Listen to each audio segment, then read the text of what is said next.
Ndị be anyị ndewonu. Ọ bụ Ada Igbo na-ekwu na Igbo Media. N'Igbo Media, anyị na-ewetara unu ọtụtụ ozi gbasara ihe na-emegasị na Biafrans, n'ala Igbo na mba ndị ọzọ. N'ụbọchị nke taata, o nwere ihe bịara n'iru akwụkwọ anyị nke anyị ga-agụpụtara unu n'ụbọchị taa. Anyị gụpụtachaa ya, unu egee ya ka ọha n'uju. Ị ga-esie ya, ị drọpụọla your comment, like kwa this our video and gbasakwa ya ka o ruo ụmụnna anyị n'ebe dị iche iche arụ. Ozi anyị wetara unu tata si n'aka otu nwanne anyị nwoke, a Biafra activist.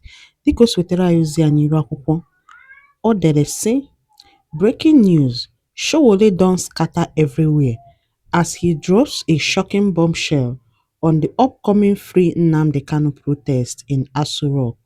As Nigerian government under panic, Biafrans rejoice. Ya bụ ozi ka anyị ji bịa tata na Igbo Media. Ị ga-esi ya bụ ozi, gbaa mbọ gwa anyị iche ma mekwa ka ozi alụtụ ụmụnna anyị n'ebe dị iche iche aka.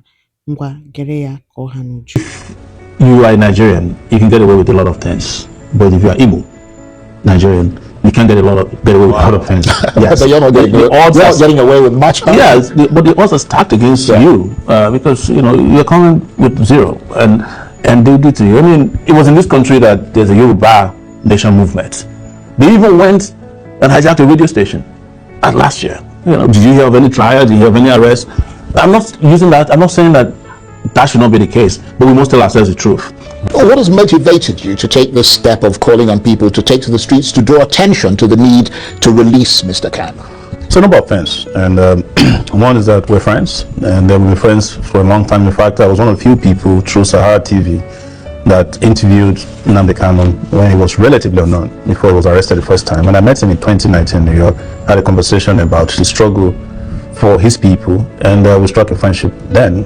And I was here in Nigeria, myself, held up by the Nigerian government when he was extraordinary rendition from Kenya. In fact, I was one of the few people who ran to court by the time he had been taken to the DSS detention, where he had been deposited before after he was kidnapped from Kenya. So the most important thing is that I understand the nature of justice, fair hearing, his constitutional right. And it is in his own case that you can say that he's presumed guilty and he's trying to prove his innocence, which is very sad. If you look at how long it has taken for all these court processes to take place, you know that Kanu's fate is not in the hands of the judiciary. If a decision was taken today by the owners of Nigeria to let him go, the judge might sit in the middle of the night and let him go. And by the way, on my way here, something happened. President Tinubu just pardoned 82 people. One of them was Herbert Macaulay, Nnamdi Azikwe, of course, Farouk, who collected bribe from Otedola, a cocaine dealer who was imprisoned for life, and a fraudster. So if you can pardon this array of people and several others, I'm not asking for pardon for him, but it's a time to let Nnamdi Kanu go. Is there a lot of public support for the release of Nnamdi Kanu, or is that difficult to gauge? Oh, it's unprecedented. I've been fighting for his release for a long time. I used to attend all his court trials. Under Buhari, I was attacked several times. Each time I went to court, I was attacked physically by the DSS, police, thugs. But this time around, I'm surprised at the number of known traditional people, you know what I mean, who are in support of it. In fact, there was a poll put up by, it's not a scientific poll, by Tunde Edno's page, who's a major Instagram influencer. And out of 17,000 people, 92% of them support the call for his release and the protest that's been planned for 28th of October.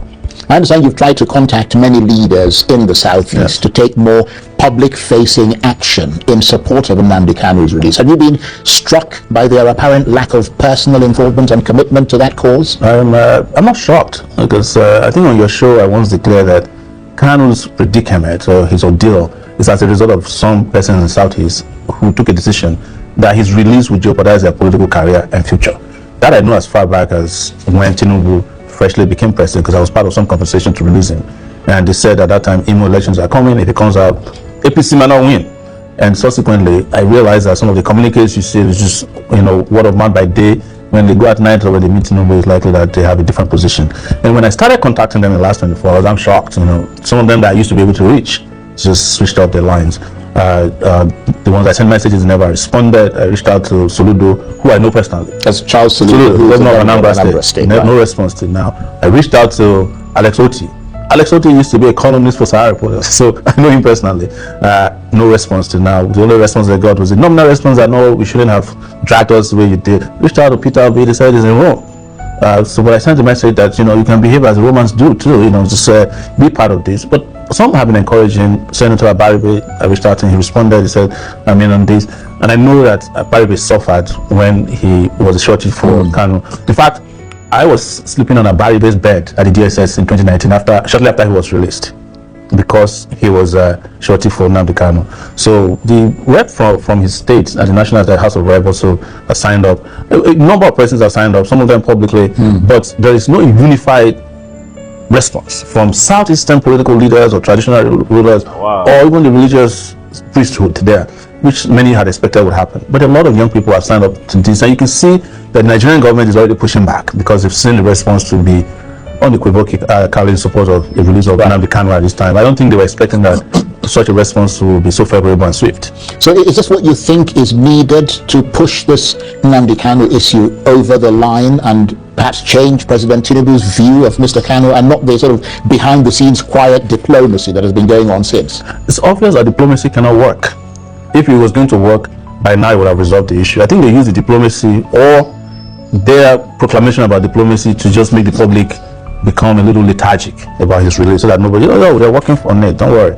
Because we hear that a lot from Oti, who is the Abia State governor, that he's working on this quietly. In fact, I was told in court about 2 weeks ago that he will be released on headrams. They convinced everybody only for him to come to court, and they kept changing goalposts, as we call it. So I don't think diplomacy has to be a combination of actions, and one of it I think is going to be a loud public disapproval of his continued detention, and the protest would work, in my view, in that regard. And that's why I want these people who claim to want him to be released to join the protest. Yes, because when they have issues, they do protest. There's no major politician in this country has ever participated in the protest when their own private interests are at stake. I was speaking to a group of Nigerian political campaigners recently, and they seem to think that mobilizing the Nigerian people for any kind of large-scale protest has become a sort of famously impossible thing to achieve. I mean, do you share that view? Well, I don't. It's the same country in 2024 that Nigerians protested for 10 days straight in what was known as bad governance struggle. Nigerians in 2020 did NSAS. It was a globally acclaimed resistance. Well, to be fair, the NSAS was the last big protest. Yes, but there was still a protest in 2024. It may not have been as big. What I'm saying is that yes, there's been efforts to discourage Nigerians, and when you go out there and kill people and charge them for offenses that are very grievous in nature, you're likely to discourage a country in which you have 139 million people who are living in abject poverty. They just want to go out there and get whatever they can and survive from day to day, hand to mouth. So, but I don't think that is impossible. What has been impossible is the unity of purpose, because they have figured out how to divide us, along ethnicity. I remember in 2024, when we were planning bad governance protest, we included the release of Nnamdi Kanu in that protest. And Johannes Ndigo, when I issued a statement that they are not part of the protest. So maybe by now we would have gotten Nnamdi released. So there's also a lot of tactics used by the Nigerian government to discourage people. And some of it is how they have made it open-ended to kill protesters, implicate them in crimes that are insurmountable. We saw in 2024 how they charged children for treason. It's never happened anywhere in the world before. So, but I think the consciousness around this is great. And I also think that in some ways, Nigerians always love when things are happening in other places. They love the replica of it. You notice that there's been a lot of chatter around Nepal, Morocco recently. So maybe that's also might be an inspiration. Right, but I mean, are there lingering security-related things that are yet to be resolved around Mr. Kanu? I mean, can he, for instance, call on IPOB? I think he's called on them before, but again, to relinquish all forms of violence and all forms of threat to the Nigerian state. Would that be needed as well in order to convince the powers that be of Mr. Kanu's sincerity? I think he made an open declaration in court where he said, give me 5 minutes, if I'm released, I'm going to end the violence in the Southeast. He made the declaration in court last year. What does you want from him? And you are the government, at any rate, you have a duty to protect the public. It's not his job to protect the Southeast or the Southwest. But the truth is that I have said this, and I'll repeat again. If you are a Nigerian, you can get away with a lot of things. But if you are Igbo Nigerian, you can't get away with a lot of things. Yes, So you're not getting away with much. Huh? Yes, but the odds are stacked against you because you're coming with zero, and they did to you. I mean, it was in this country that there's a Yoruba Nation movement. They even went and hijacked a radio station last year. Did you hear of any trial? Did you hear of any arrest? I'm not using that. I'm not saying that should not be the case, but we must tell ourselves the truth. That it just doesn't look good that the Igbos are marginalized in every sector, including in the justice sector. To get a trial wrapped up in 10 years is also difficult to do, especially when you claim that you have evidence that this person has committed these grievous crimes. Nothing has been done. There's nobody who's been presented as a witness. The only witness that was presented in this case did not accuse him of any crime. He didn't say he found a gun on him or he was importing ammunition or weapons or had a grenade. He just said, well, he was making declaration that he wants Biafra. And I've checked the Nigerian Constitution, 1999 Constitution. There's nowhere it is stated that it's a crime to say that you want Biafra. Yeah, well, I mean, you do have to, and I'm not to sort of qualify what you're saying, but I mean, the person asking for a Yoruba nation is quite different from the Biafra issue, because Biafra, actually, there was a war in this country. That's exactly what I'm telling you, that the laws are stacked against you. That lasted quite some time. So in that context, and in that very narrow context, anything that appears to inflame that concept of bringing back the memories of the war and all the things that happened and in a sense threatening this country is something that raises the hackles of people. But let me ask you this. I mean, you yourself have become a sort of master of the protests, if that can be described in polite terms. I mean, is that because you believe that over the years or over the decades the mood of the times in this country has been politically dark and is getting darker? Yes, I have always stated it that every president in Nigeria is worse than the last one. When Buhari left, everybody said this is going to be the worst. And after Buhari left, people were calling for the return of the Buhari regime.